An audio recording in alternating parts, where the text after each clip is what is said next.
آج انشاءاللہ حج کے فضائل پر مختصر سے گفتگو آپ کے سامنے رکھوں گا، اس امید پر، اور ہمیشہ ہر سال اسی امید پر کرتا ہوں کہ میرے اور آپ کے دل میں جذبہ ہو حج کرنے کا، جو کر چکے وہ دوبارہ جائیں،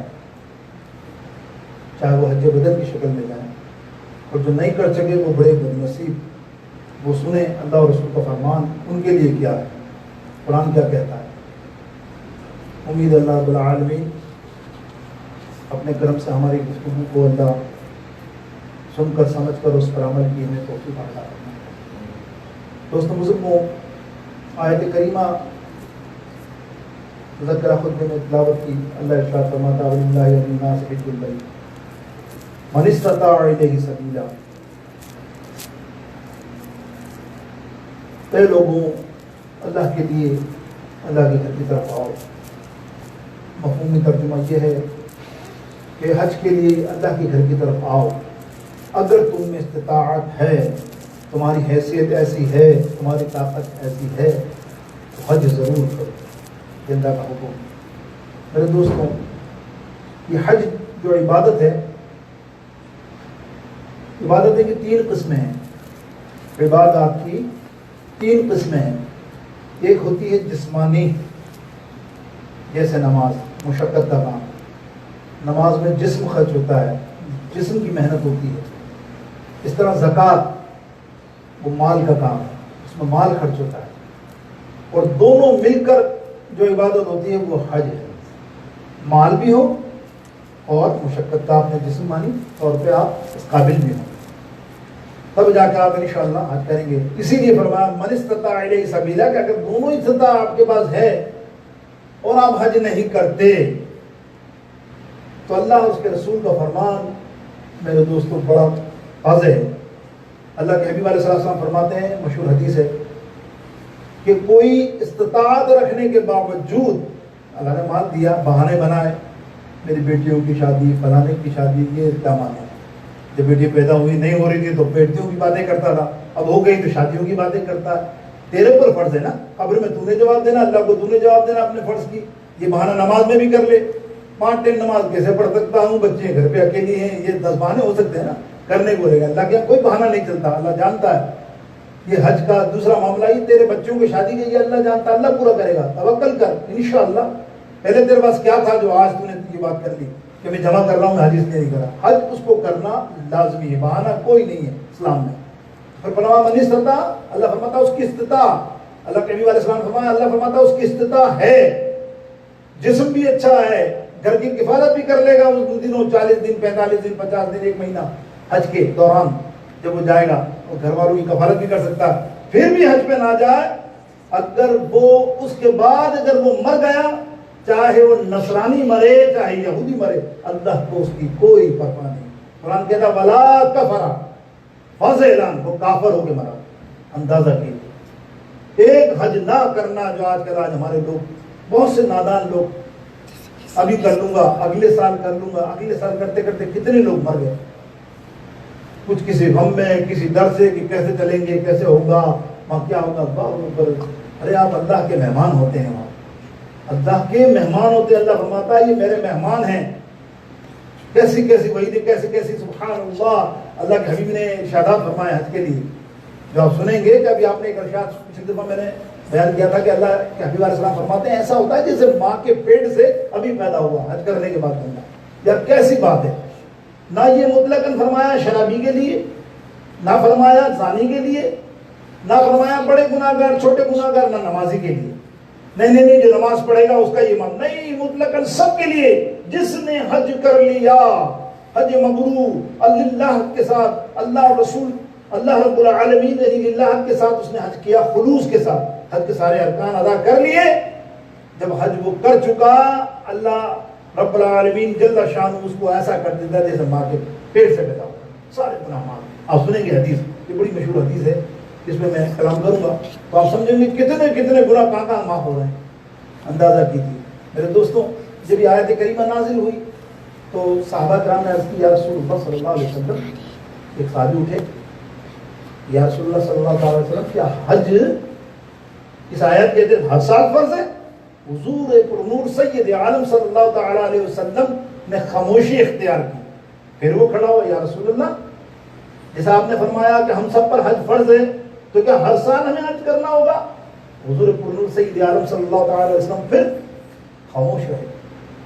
تیسری دفعہ پھر اس نے پوچھا تو میرے آقا علیہ السلام نے ارشاد فرمایا, اے میرے صحابی تو نے 3 دفعہ پوچھا, اگر میں ہاں کہہ دیتا تو اللہ ہر سال ہی حج فرما دیتا. اگر میری زبان سے ہاں نکل جاتا, یہ ہے دیکھو اعلیٰ حضرت یہ فرماتے ہیں کہ وہ زبان جس کو سب ان کی کنجی کہیں, یعنی حضور اگر کہہ دیتے تو یہ شریعت بن جاتی, یہ نافذ ہو جاتا کہ ہر سال ہر مسلمان پر حج فرض ہو جاتا. لیکن سرکار علیہ السلام نے فرمایا سال میں 1 مرتبہ ہر مومن پر فرض ہے. اللہ رب العالمین کا کرم ہے میرے دوستوں. اور یہ خوش نصیبی ہے ابراہیم علیہ السلام کے اعلان کی. اگر ماضی میں جائیں 5000 برس پہلے یا کچھ ہزار برس پہلے تو سیدنا ابراہیم علیہ السلام نے کعبہ تعمیر فرمایا. قربہ وہ پتھر پہ قربان جاؤ. دیکھو آپ, میں کچھ دنوں پہلے وہ روایت پڑھ رہا تھا, پڑھی تو آپ نے بھی, میں نے بھی بچپن سے وہ روایت ایک محقق کی پڑھ رہا تھا. وہ محقق تھے تو انہوں نے آج کل کے تھے, مثال دے رہا ہوں, مثال دیتے ہوئے کہ ان 100 سالوں میں تھے تو وہ ریموٹ کے زمانے میں آ چکے تھے. انہوں نے مثال دی کہ یہ پتھر کیسا تھا. یہ پتھر وہ نہیں تھا کہ اس کو اٹھا کر ابراہیم علیہ السلام جب کعبہ تعمیر کر رہے تھے تو اونچی جگہ ہو تو ایک اور پتھر اس پہ رکھ دیا جائے. نہ, اللہ نے اس کو ایسی طاقت عطا کی تھی کہ جب ابراہیم علیہ السلام اوپر ہوتے تو وہ ریموٹ کنٹرول کی طرح, جیسے ہمارے آج کل ہے نا ایجاد, بٹن دباؤ تو ایک اسٹیپ تو وہ اوپر ہو جاتا, لیفٹ جانا ہوتا تو پتھر خود بخود لیفٹ لے جاتا ان کو. بالکل جو آج کے دور میں سائنس ترقی ہے دیکھیں آپ, اور وہ سائنس کا محتاج نہیں تھا, وہ اللہ کا محتاج تھا. اللہ رب العالمین نے اس کو کیا مرتبہ عطا کیا. آپ دیکھیں اس نے التجا کی اس پتھر نے, میرا ذکر رہ گیا تو پہلی دفعہ یہ مقام ابراہیم کا تھوڑا سا, تو اب یہ آگے یہ بات تو کہہ رہا ہوں کہ وہ پتھر کی تمنا تھی, یا اللہ یہ تیرا خلیل اللہ میرے مجھ پر سواری کر رہا ہے, مجھ پر ہے, اس کے قدم مجھ پر ہیں, مجھے ایسا کر دے کہ اس کے قدم مجھ میں نصب ہو جائیں, یعنی موم سا بنا دے. اللہ رب العالمین نے اس کی تمنا بھی پورا کی. اور وہ پتھر کے اوپر آج آپ دیکھیں مقام ابراہیم پر تو حضرت سیدنا ابراہیم علیہ السلام کے قدم مبارک نقش ہیں. مطلب پتھر پہ کیسے نقش ہوتے ہیں آپ اندازہ کیجیے نا, موم ہوگا جبھی نا, اللہ نے اس کو موم بنایا نا, تو وہ کتنی بڑی فضیلت اللہ نے حکم دیا. اسی پتھر پہ کھڑے ہو کر اعلان کر ابراہیم اے میرے خلیل. وہی نہیں ہے جنگل بیابان دنیا ریگستان نا, نتھنگ, سنگل پرسن, کچھ بھی نہیں, ریگستان ریگستان پورا عربستان. اور کہا جا رہا اعلان کر ابراہیم علیہ السلام لبیک اللہم لبیک لبیک لا شریک لک لبیک. اعلان کر حج کے لیے آئیں, آؤ کعبے کے طواف کے لیے آؤ, کعبے کے دیدار کے لیے آؤ لوگوں. ابراہیم علیہ السلام نے دل کا خیال کیا, یا اللہ یہ کیسا ہے, یا تو جنگل بیابان میں کیا اعلان کروں گا, میری آواز کیا کہاں تک پہنچے گی؟ مشکل سے 2 میل 1 میل 2.5 میل, یہ تو عربستان اتنا ریگستان ہے.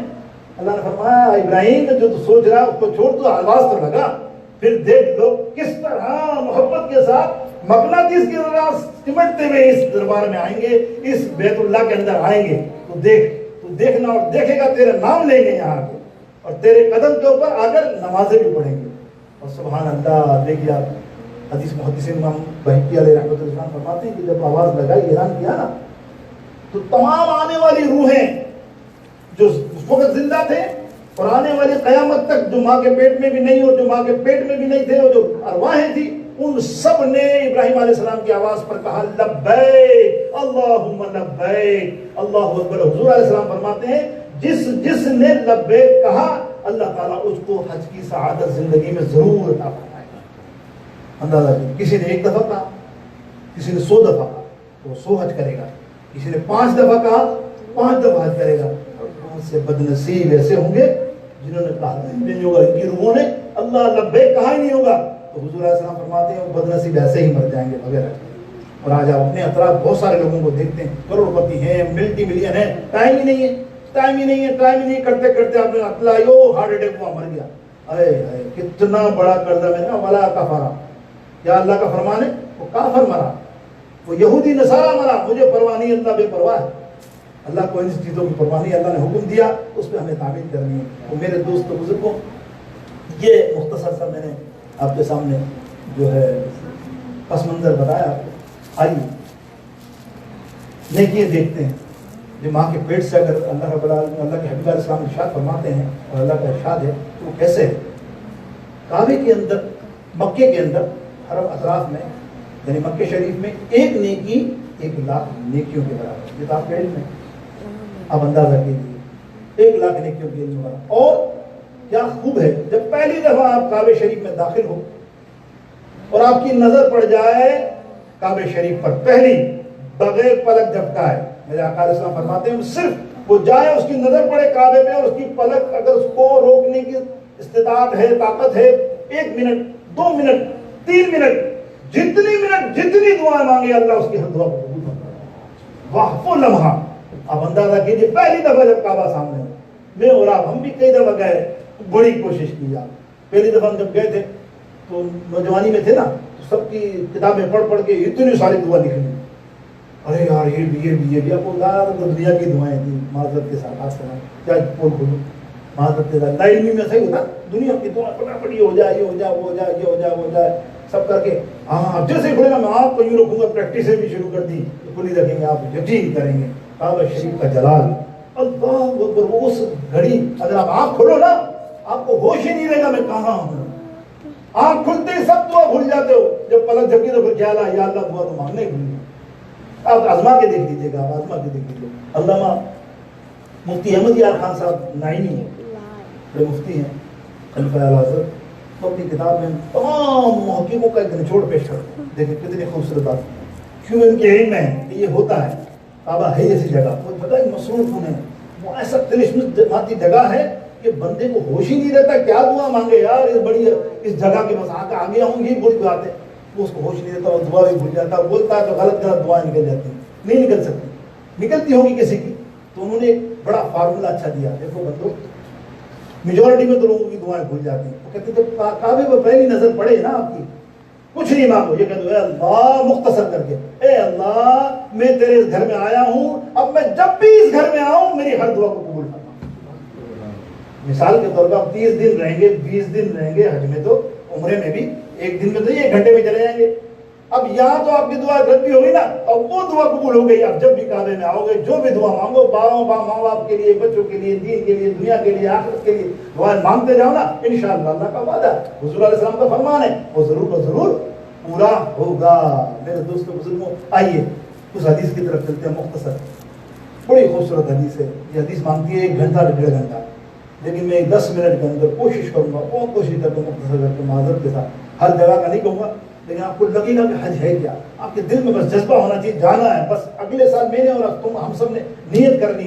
ارے یار یہ کیا امریکہ والا نے حج پہ نہ جا سکے تو کون جائے گا یار؟ میرے کو یہ بتا دو. کوئی آدمی آئے کھڑا ہو، نہیں یار میں امریکہ میں ہوں کیسے جا سکتا ہوں؟ تو پہلے ہی جائے گا. کیا تو $100 اگر مہینے کے بچا لے 2-3 سال میں تو نہیں جا سکتا؟ کیا کتنا کروڑوں میں خرچ ہوتے ہیں. لیکن بس اللہ کے اندر دل کے اندر ہونی چاہیے. اس غریبوں سے پوچھو نا، اپنے وطن میں 100 روپے ڈالتے ہیں گلے میں، 50 کیوں ڈالا؟ حج پہ جاؤں گا. 20 سال کے بعد نکالتا ہے تو حج کے پیسے بنتے 20 سال بعد. لیکن اللہ فرماتا جس دن اس نے نیت کی، آج اس نے نیت کی، کل مر گیا، میں اس کو حج کے ثواب اس کے نامہ اعمال پہ لکھ دوں گا. تو کیوں نہ ہم نیت کریں؟ کوئی ہم منت تھوڑی مان رہے ہیں، ہم نیت کر رہے ہیں. نہ ہو سکا خدا نہ خاصہ کسی مجبوری کی طرف نہیں ہوگا زمانے کے پیچ و خم کے معاملے میں. لیکن آپ نے نیت تو کی نا کہ آج ہم نیت کرتے ہیں انشاءاللہ 2019 کے اندر ہم حج کی نیت کرتے ہیں، ہم ضرور اللہ کے دربار میں جائیں گے. اللہ چاہے گا تو انشاءاللہ تعالیٰ تمہیں ہر رکاوٹیں دور ہو جائیں گی، ہر مشکل دور ہو جائے گی. آئیے حضور پرنور سید عالم السلام کی حدیث، امام بخاری نے اس حدیث پاک کو اپنے کتاب الجہاد کے اندر کوٹ کیا. ترمذی، مسلم کے اندر باب الحج کے اندر، یعنی ساری کتابوں کے اندر باب الحج میں موجود. خصوصی طور پہ امام بہقی اور امام طبرانی نے کو لے کر ایک مفصل مفہوم پیش کیا اس حدیث کا. اور دنیا کی جتنی کتابیں آپ پڑھتے ہیں نا، مناسک حج وغیرہ سب کی، یہ چھوٹی چھوٹی کتابچے، یہ سب پوری اسی حدیث سے نکلے ہیں. تو بتائیے کتنی طویل حدیث ہوگی، لیکن میں صرف اس کو مفہوم مختصر کر کے پیش کر رہا ہوں. حضور پرنور سید عالم صلی اللہ تعالیٰ علیہ وسلم مسجد خیف مینا کے پاس حج کے دوران، حج والے دنوں میں، یعنی حج کے دن میں خطاب فرما رہے تھے، مسائل بیان کر رہے تھے حج کے صحابہ سے. اور صحابہ کتنے؟ تقریباً 1.25 لاکھ سے زیادہ صحابی وہاں موجود. حجۃ الوداع کا موقع تھا، آخری حج کا وہ موقع تھا. حضور علیہ السلام موجود، سارے صحابہ تھے، بڑے بڑے جید تھی.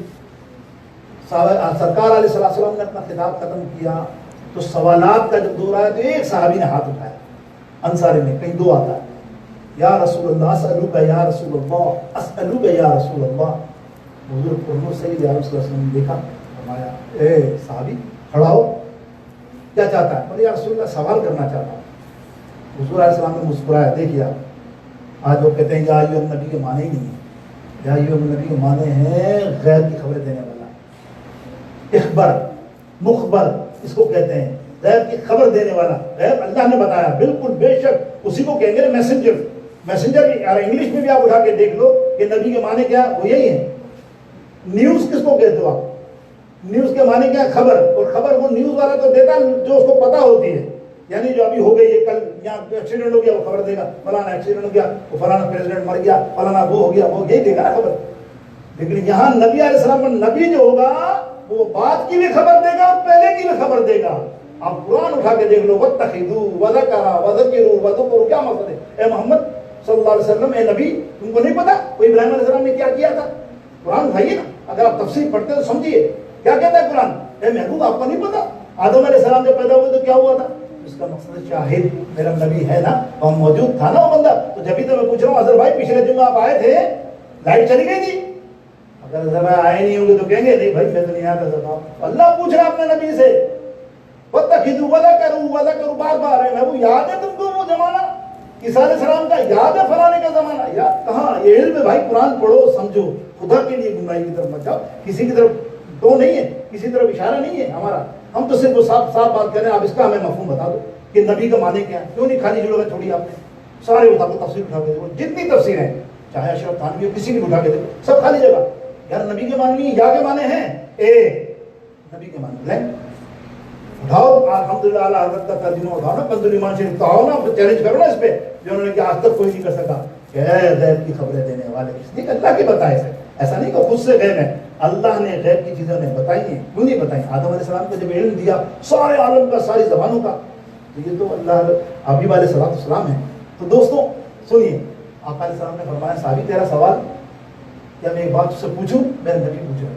صحابی کا یا رسول اللہ ارشاد، اور کیا میں تیرے جو دل میں یہ سوال ہے میں نہ بتا دوں اور پھر اس کا جواب بھی بتا دوں؟ صحابی خاموش. اب کیا بولے؟ واہ واہ، سوال جانتے تھے نا، صحابی تھے نا، سمجھ رہے نا، الٹ نہیں تھے، صحابی تھے، سمجھتے تھے کہ میرا آقا سب جانتا ہے، جبھی تو نبی ہے وہ. اگر وہ ہمارے دلوں کا حال کو نہیں جانتا، عیسیٰ علیہ السلام جانتے تھے نا، تو کیا کھا کر آیا گھر سے؟ بتاتے تھے، تبھی تو عیسیٰ علیہ السلام تھے نا. قرآن کہتا نا، میں نہیں، قرآن کہہ رہا نہیں بات. تو فرمایا سرکار علیہ السلام نے فرمایا صحابی تیرا ایک سوال نہیں ہے. سنیے اللہ حدیث سنیے. میں حدیث بہت زبردست، آپ کو پوری کتاب میں ہے، ایسا نہیں میں اپنی طرف سے بتا رہا ہوں، صرف میں اس لیے بتا رہا ہوں کہ امام بہقی اور امام طبرانی نے اس کو تھوڑی وضاحت سے بڑی پیارے انداز میں جو میں بیان کر رہا ہوں، میں نے پڑھی تو مجھے مزہ آیا، ورنہ میں سیدھی بھی کہہ دیتا سوال کیا تیرا ایک سوال نہیں. یہ تو تمام ائمہ تمام مسالک بیان کرتے ہیں، لیکن وہ یہ بیان نہیں کرتے کہ یار اس سرکار نے کیسے فرما دیا، اس کو ایک سوال تھوڑی تھا اس کا. تو حضور نے فرمایا تیرے ایک سوال نہیں ہے، تیرے 6 سوال ہیں. تیرے دل میں 6 سوال ہیں. سرکار علیہ السلام فرماتے، بتائیے، وہ تو ایک سوال پوچھ رہا نا، اس کے دل کی بات بتا رہے ہیں. تیرے دل میں 6 سوال ہیں. پہلا سوال یہ ہے کہ ہم کعبے آتے کیوں ہیں اور اس پتھر کو طواف کرنے، جبکہ آپ نے تو منع کر دیا کہ پتھروں کا زمانہ گیا. اب یہ اس پتھر کے لیے ہم اتنی دور ہزاروں میل، کوئی 100 میل، کوئی 400 میل، کوئی 4000 میل، کوئی 5000 میل سے چل کر کے آ رہا ہے. آپ لوگ اتنا 2 کپڑوں میں اور گھوم رہا ہے، کی کیا وجہ، کیا ملے گا اس کو؟ سوال یہ تھا. دوسرا سوال یہ تھا کہ مقام ابراہیم پتھر ہے، ہم اس کے پاس آ کے نماز پڑھیں، اس کا طواف کریں، اس کو دیکھیں تو بڑی برکت، مطلب اس سے کیا ملے گا ہمارے کو؟ دوسرا سوال دیکھیں. تیسرا سوال، مینا کے اندر دیوانوں کی طرح بھاگ رہے ہیں. لوگ دور سے دیکھیں تو یہ کہ نا دیوانے ابھی تو سلو چل رہے تھے، پتا نہیں کیا ہوا ان کو، پھر تیز بھاگنے لگے. لیکن آپ پھر سلو ہو گئے، پھر تیز بھاگنے لگے. یہ دیوانوں والا معاملہ کیا ہے مینا کے اپنا صفا مروا میں؟ چوتھا، وہ چٹیل میدان عرفات کے اندر سب لوگ بیٹھے، آپ لوگ کا کچھ نہیں ہوش، نہ کچھ کرنے کی اجازت، نہ کچھ عبادت، نہ کوئی معاملہ ہے ہی نہیں، وہاں پہ بیٹھنا ہے دھوپ میں، اس کا کیا ملے گا ہم کو؟ اور پانچواں کہ ہم تو پتھر کو توڑ آئے نا، اب پتھر کو پتھر مار رہے ہیں، رمی پتھر ہی ہے نا، شیطان تو نہیں ہے نا بظاہر، ہو تو پتھر کو پتھر مارے، اس سے کیا معاملہ ہوا؟ یہ اسلام میں کیا سکھا رہا ہے؟ اور چھٹا کیا قربانی خون بہا رہے ہیں، خون بہانے سے کیا فائدہ؟ جانوروں کا خون بہانے سے ہمیں کیا ملے گا؟ حضور علیہ السلام نے فرمایا اے صحابی کیا تیرے یہی 6 سوال تھے؟ اب دیکھیں صحابی کا جواب، یا رسول اللہ آمنا صدقنا، آمنا صدقنا یا رسول اللہ صدقنا۔ آپ نے فرمایا نہ میرے 5 سوال تھے نہ میرے 7 سوال تھے جو آپ نے بیان کیے، یہ 6 کے 6 یا رسول اللہ، میرے یہ 6 کے 6 سوال۔ اب بتائیے نا امام کے قلم سے کہ اور کوئی غیب کیا تم سے نہاں ہو بھلا، اور کوئی غیب کیا تم سے نہاں ہو بھلا، تم سے نہاں ہو بھلا، جب نہ خدا ہی چھپا تم پہ کروڑوں درود۔ اللہ اکبر، جب خدا ہی نہ چھپا تو کیا تم علم غیب اور اس کی باتیں کر رہو؟ میرے نبی کا تو علم اور آگے بھی ہے، وہ تو جہنم کے آخری آدمی کو بھی بتا رہا اور جنت میں جانے والے آخری آدمی کو بھی بتا رہا۔ تمہیں کیا پتا تھا کہ قبر میں کیا ہوگا؟ یہ تو میرے نبی نے باہر کی باتیں بتائی نا۔ تو میرے دوستوں بزرگوں، آپ نے وضاحت کی پہلی حدیث کی۔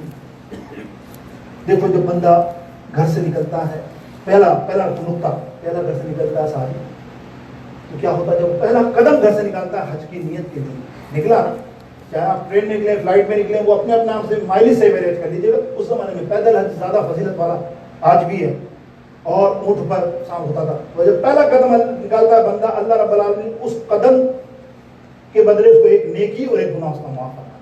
اب جب مکہ تک پہنچے گا، اب اندازہ کر لو 1000 مائل، 5000 مائل، 10,000 مائل، 2000 مائل، ہم جائیں گے تو 15 سے 20,000 بھی جو بھی ہو، 20-25,000 مائل کتنا بھی ہو مائلیج لگتا ہے، اس کے حساب سے آپ کیلکولیٹ کر لو۔ تو میں ایک مختصر بتاؤں، کم سے کم 1 کروڑ نیکی تو آپ کی مکہ میں جیسے آپ پہنچے نا، اللہ نے آپ کو 1 کروڑ نیکی دے دی، وہ دے دی نہیں، وہ ملٹیپلائی کر لو بائی 1 لاکھ، 1 لاکھ سے ملٹیپلائی کرو گے تو اربوں خربوں میں وہ آتے گھستے ہی کعبہ شریف میں مکے میں گھستے ہی آپ نے اتنا ڈھیرا نیک کام کر لیا۔ بتاؤ کیسا ہے؟ اور پھر سرکار نے مختصر فرما رہا ہوں، بات کر رہا ہوں میں اب آگے مقام ابراہیم پر۔ حضور علیہ السلام فرماتے ہیں مقام ابراہیم کیا ہے؟ اور اللہ اکبر، 2 رکعت نفل عطا کرتا ہے طواف کرنے کے بعد اس خانہ، جتنا قریب اس پتھر کے اتنی فضیلت۔ اللہ رب العالمین اس کو ایک غلام آزاد کرنے کے برابر ثواب دیتا ہے۔ ایک غلام کتنا ثواب ہوتا ہے؟ تمہارے جسم کے جتنے بال نہیں، روئیں، بہت سے بال ہی کم ہوتے ہیں لیکن روئیں تو ہوتے ہیں نا، اور روؤں کے برابر اللہ تعالیٰ اس کو ثواب دیتا ہے۔ ایک غلام اتنی بڑی چیز ہے میرے دوستوں۔ اب میرے پاس ٹائم نہیں ہے لیکن میں آپ کو بتا تھا کہ مقام ابراہیم کیا جگہ ہے، کیسے فضیلت ملی۔ اللہ یہ سیدنا عمر فاروق کا کارنامہ ہے۔ ایک مرتبہ ایسا ہوا، حضرت عمر نے بھی یہی سوال کیا، یا رسول اللہ یہ پتھر جو بات پڑا ہے تاریخ، یہ ہے کیا کہ ہم اس کو جا کے دیکھیں؟ اور لوگ طواف بھی کرتے ہیں اس کے آگے، اس کو غور سے دیکھتے ہیں اس میں کیا برکت ہے۔ سرکار نے سنا، مسکرائے، ہاتھ پکڑا حضرت عمر فاروق کو لے کر چلے گئے اور سینے پہ ہاتھ رکھا ایسے، بولے دیکھ۔ جب حضور کا نبوت والا ہاتھ حضرت عمر کے پر پڑا نا، تو جب مقام ابراہیم کو دیکھا تو نور علی نور کی تجلی اللہ کی طرف اتنی کہ وہ گھبرا گئے اور کہنے یا رسول اللہ خدا کی قسم اتنی رحمت والی جگہ، یہاں تو یہ مصلی ہونا چاہیے، یہ تو ہماری نماز کی جگہ ہونا چاہیے۔ بس یہ عمر کے الفاظ نکلے، اللہ رب العالمین نے آیات کریمہ نازل فرما دی، واتخذوا من مقام ابراہیم مصلی، اللہ اکبر، آیت آ گئی اس کو مصلی بنا دو میرے نبی، اب جو بھی طواف کرے 2 رکعت نفل جو یہاں پڑے گا اس کے میں سارے گناہوں کو معاف کرنا۔ آگے آئیے، صفا مروہ میں ایک چکر کے 10 اونٹ کے برابر ثواب اللہ تعالیٰ عطا فرماتا ہے۔ 10 اونٹ صدقہ کرنے کے تو 7 کو بھی آپ ملٹیپلائی کرنے۔ اب آ جائیں آخر کے اندر عرفات کے اندر، وقت نہیں ہے۔ عرفات کا مقام کیسا ہے؟ یہ وقوف ایسا ہے، یہ حج کی وہ ارکان ہے اس کے بغیر حج نہیں ہوتا۔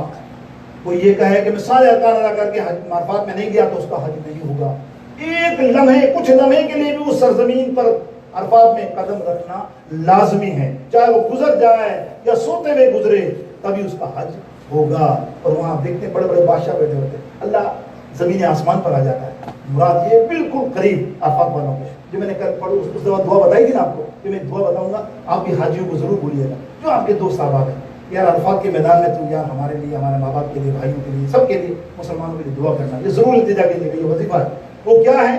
اللہ زمین آسمان پر آتا ہے اور فرشتوں سے کہتا ہے یہ کون ہے؟